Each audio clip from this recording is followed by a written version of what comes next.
ರಾತ್ರಿಯ ಮೌನ ಆವರಿಸಿತು. ಕಾವೇರಿ ಭತ್ತದ ಗದ್ದೆಯ ನಡುವೆ ಬರಿಗಾಲಿನಲ್ಲಿ ಓಡ್ತಿದ್ದಳು.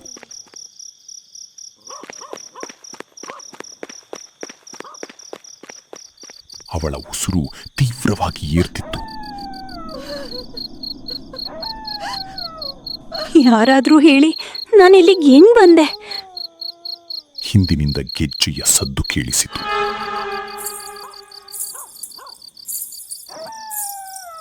ಆಗ ಒಂದು ಕೈ ನೆಲದಿಂದ ಹೊರಬಂದು ಅವಳ ಕಾಲನ್ನ ಹಿಡಿಯೋಕೆ ಚಾಚಿತು. ಕಾವೇರಿ, ಏಳು ಮಗಳೇ, ಏನಾಯ್ತು? ಅಮ್ಮ ಅವಳನ್ನು ಅಲುಗಾಡಿಸಿದಳು. ಕಾವೇರಿ ಬೆವರಿನಿಂದ ತೊಯ್ತಿದ್ದಳು. ಅಮ್ಮ, ಅದೇ ಕನಸು, ಅದೇ ಬಾವಿ, ಅದೇ ಧ್ವನಿ. ಏಳು ಮಗಳೇ, ನಿಮ್ಮಪ್ಪ ತಿಂಡಿ ಕೇಳ್ತಿದ್ದಾರೆ.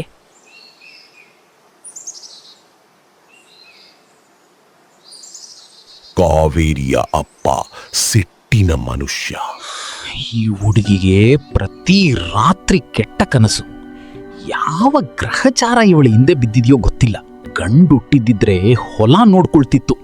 ಇವಳು ಬದಲು. ಅಮ್ಮ ಸುಮ್ಮನಿದ್ದಳು. ಕಾವೇರಿ ತಲೆ ತಗ್ಗಿಸಿ ಕುಳಿತಿದ್ದಳು. ಪ್ರತಿದಿನ ಇದೇ ಚುಚ್ಚು ಮಾತು, ಇದೇ ಅವಮಾನ. ಒಂದು ಸಂಜೆ ಅಪ್ಪ ಹೊಲದಿಂದ ಹಿಂತಿರುಗಲಿಲ್ಲ. ಇಷ್ಟೊತ್ತಾದ್ರೂ ಎಲ್ಲಿ ಉಳ್ಕೊಂಡ್ರು ಇವರು? ಅಮ್ಮ ಗಾಬರಿಯಾದಳು. ಅಮ್ಮ, ನಾನು ಹೋಗಿ ನೋಡ್ಕೊಂಡು ಬರ್ತೀನಿ. ಒಬ್ಳೆ ಹೋಗ್ಬೇಡ ಮಗಳೇ, ಕತ್ತಲಾಗಿದೆ. ಚಿಂತೆ ಮಾಡಬೇಡಿ, ಈಗ ಬಂದೇ ಬಿಡ್ತೀನಿ.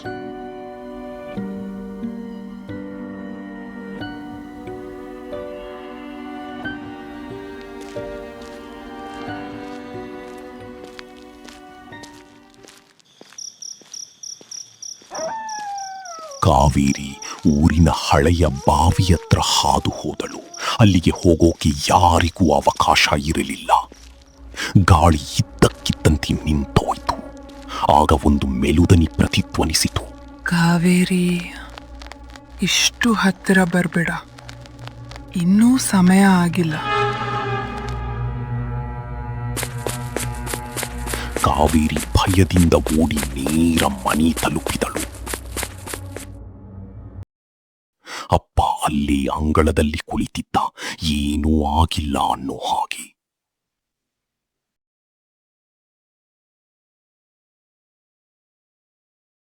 ಕೆಲವು ತಿಂಗಳ ನಂತರ ನಾನು ಸಾಹುಕಾರ್ ಜೊತೆ ಮಾತಾಡಿದ್ದೀನಿ. ಅವರು ನಮ್ಮ ಸಾಲ ಎಲ್ಲ ಮನ್ನಾ ಮಾಡ್ತಾರೆ. ಅವರು ಕಾವೇರಿ ಕೈ ಕೇಳ್ತಿದ್ದಾರೆ ಅಷ್ಟೇ. ಅವರು ನಿಮ್ಮ ವಯಸ್ಸಿನವರಲ್ವಾ? ಬಾಯಿ ಮುಚ್ಕೊಂಡಿರು. ಸಾಲ ತೀರಿಸ್ಬೇಕೋ ಬೇಡ್ವೋ? ಕಾವೇರಿ ಬಾಗಿಲ ಮರೆಯಿಂದ ಇದನ್ನ ಕೇಳಿಸ್ಕೊಳ್ತಿದ್ದಳು. ಅವಳ ಮನಸ್ಸು ಒಡೆದು ಹೋಯಿತು. ಅವಳು ಬರೀ ಸಾಲ ತೀರಿಸೋ ಒಂದು ಸಾಧನ ಅಷ್ಟೇ ಆಗಿದ್ಲು. ಆ ರಾತ್ರಿ ಎಲ್ಲರೂ ನಿದ್ದೆ ಹೋದಾಗ ಕಾವೇರಿ ಒಂದು ಗಂಟು ಎತ್ಕೊಂಡು ಮನೆ ಬಿಟ್ಟು ಹೊರಟಳು.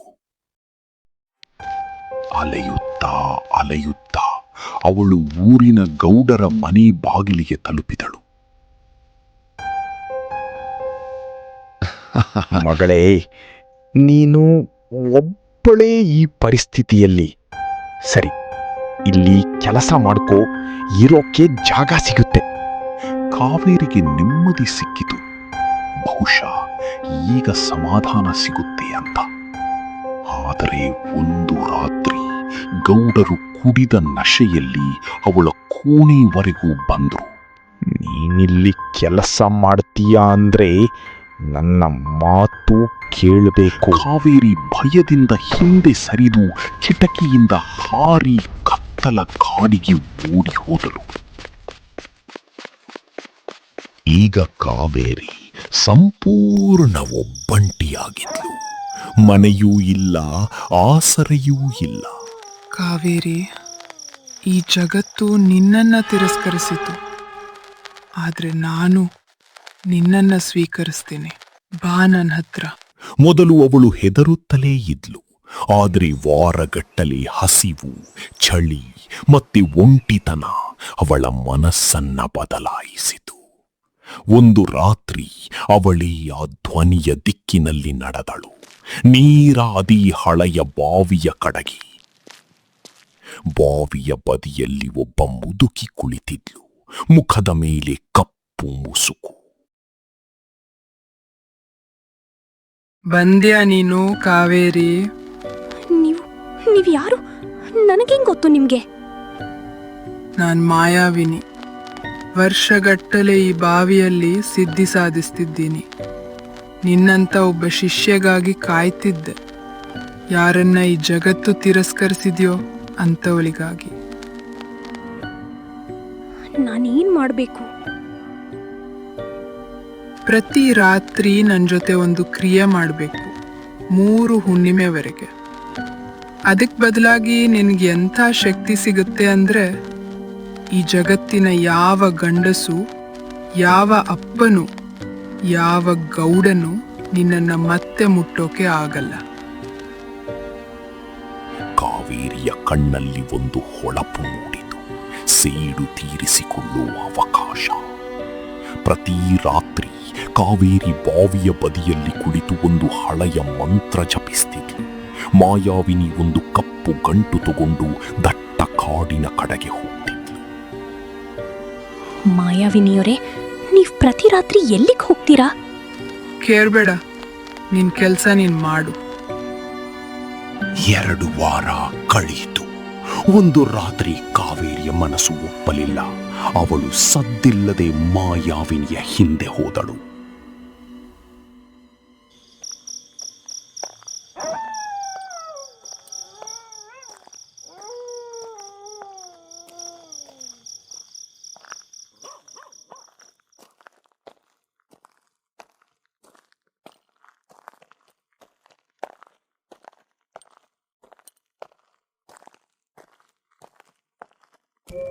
ಕಾಡಿನ ನಡುವೆ ಒಂದು ಮುರಿದ ದೇವಿಯ ಮೂರ್ತಿ ಇತ್ತು.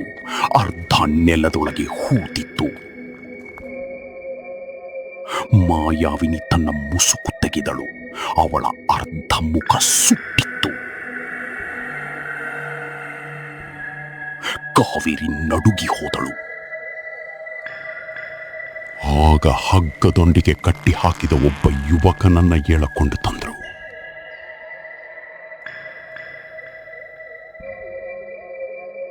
ನಿನ್ ಬಲಿಯಿಂದ ನನಗೆ ಹೊಸ ದೇಹ ಸಿಗುತ್ತೆ. ಮಾಯಾವಿನಿಯ ಕಣ್ಣುಗಳು ಕೆಂಪಗೆ ಹೊಳಿತೊಡಗಿದ್ವು. ಕೆಲವೇ ಕ್ಷಣಗಳಲ್ಲಿ ಆ ಯುವಕನ ದೇಹ ನೀಲಿ ಬಣ್ಣಕ್ಕೆ ತಿರುಗಿ ನಿರ್ಜೀವಾಯಿತು. ಕಾವೇರಿ ಅಡಗಿ ಎಲ್ಲ ನೋಡ್ತಿದ್ಲು. ಇವಳೊಬ್ಬ ಮಾಟಗಾತಿ. ಮತ್ತೆ ಆ ಗಂಟು, ಅದರಲ್ಲಿ ಬಲಿಯ ರಕ್ತ ತುಂಬಿದ್ದಾರೆ. ಅದೇ ರಾತ್ರಿ ಕಾವೇರಿ ಮಾಯಾವಿನಿ ತನ್ನಷ್ಟಕ್ಕೆ ಗೊಣಗುತ್ತಿದ್ದದನ್ನ ಕೇಳಿಸಿಕೊಂಡ್ಲು. 3ನೇ ಹುಣ್ಣಿಮೆಗೆ ಈ ಕ್ರಿಯೆ ಪೂರ್ತಿ ಆಗ್ತಿದ್ದ ಹಾಗೆ ನನ್ನ ಆತ್ಮ ಈ ಯುವ ದೇಹದಲ್ಲಿ ಸೇರ್ಕೊಳ್ಳುತ್ತೆ. ಮತ್ತೆ ಕಾವೇರಿಯ ಆತ್ಮ ಶಾಶ್ವತವಾಗಿ ಈ ಮುದಿ ದೇಹದಲ್ಲಿ ಬಂದಿಯಾಗತ್ತೆ. ಆಮೇಲೆ ನಾನೇ ಆಗ್ತೀನಿ ಅತ್ಯಂತ ಶಕ್ತಿಶಾಲಿ ರಾತ್ರಿಯ ರಾಣಿ. ಕಾವೇರಿ ಬೆಚ್ಚಿ ಬಿದ್ಲು. ಅವಳು ಒಂದು ಆಯುಧ ಆಗಿರಲಿಲ್ಲ. ಮರುದಿನ ರಾತ್ರಿಯೇ 3ನೇ ಹುಣ್ಣಿಮೆ. ಕಾವೇರಿ ತನ್ನ ಸೆರಗಿನಲ್ಲಿ ದಾರಿಯಲ್ಲಿ ಸಿಕ್ಕ ಒಂದು ಹಳೆಯ ಕತ್ತಿ ಬಚ್ಚಿಟ್ಟಳು. ಈ ರಾತ್ರಿಯ ನಂತರ ಒಂದು ನಾನು ಸ್ವತಂತ್ರ ಆಗ್ತೀನಿ, ಇಲ್ಲಾಂದ್ರೆ ಶಾಶ್ವತವಾಗಿ ಮುಗ್ದು ಹೋಗ್ತೀನಿ. ಮಾಯಾವಿನಿ ಮಂತ್ರ ಜಪದಲ್ಲಿ ಮುಳುಗಿದ್ಲು. ಅವಳ ಕಣ್ಣುಗಳು ಮುಚ್ಚಿದ್ದವು. ದೇಹ ನಿಧಾನವಾಗಿ ಗಾಳಿಯಲ್ಲಿ ಎತ್ತರಕ್ಕೆ ಏಳ್ತಿತ್ತು. ಈಗ ಸಮಯ ಬಂದಿದೆ ಕಾವೇರಿ, ನಿನ್ನ ಆತ್ಮವನ್ನ ಒಪ್ಪಿಸು. ಮಾಯಾವಿನಿ ತನ್ನ ಕೈ ಚಾಚಿದ ಕೂಡ್ಲೆ ಕಾವೇರಿ ಮಿಂಚಿನ ವೇಗದಲ್ಲಿ ಕತ್ತಿ ತೆಗೆದು ಅವಳ ಎದೆಗೆ ಚುಚ್ಚಿದಳು. ಇಲ್ಲ, ಇದು ಹೇಗೆ? ನೀನು ಹೇಗೆ ಧೈರ್ಯ ಮಾಡಿದೆ? ಮಾಯಾವಿನಿ ನೆಲದ ಮೇಲೆ ಬಿದ್ದು ಒದ್ದಾಡತೊಡಗಿದ್ಲು. ಕಾವೇರಿ ನಿಲ್ಲದೆ ಬಾವಿಯ ಬದಿಯಲ್ಲಿಟ್ಟ ಮಂತ್ರಿಸಿದ ಕಲಶ ಎತ್ಕೊಂಡು ಅದರ ನೀರು ಕುಡಿದಳು. ಮಾಯಾವಿನಿಯ ಚೀರಾಟ ನಿಧಾನವಾಗಿ ಬೂದಿಯಾಗಿ ಬದಲಾಯಿತು. ಅವಳ ಇಡೀ ದೇಹ ಗಾಳಿಯಲ್ಲಿ ಚದುರಿ ಹೋಯಿತು. ಕಾವೇರಿಯ ಕಣ್ಣುಗಳು ಇದ್ದಕ್ಕಿದ್ದಂತೆ ಕೆಂಪಗೆ ಹೊಳೆಯತೊಡಗಿದ್ವು. ಅವಳ ಪಾದಗಳು ನಿಧಾನವಾಗಿ ಉಲ್ಟಾ ತಿರುಗತೊಡಗಿದ್ವು. ಅವಳು ತನ್ನ ಅಂಗೈಯ ಕಡೆ ನೋಡಿದಳು. ಉಗುರುಗಳು ಚೂಪಾಗಿ ಬದಲಾಗಿದ್ವು.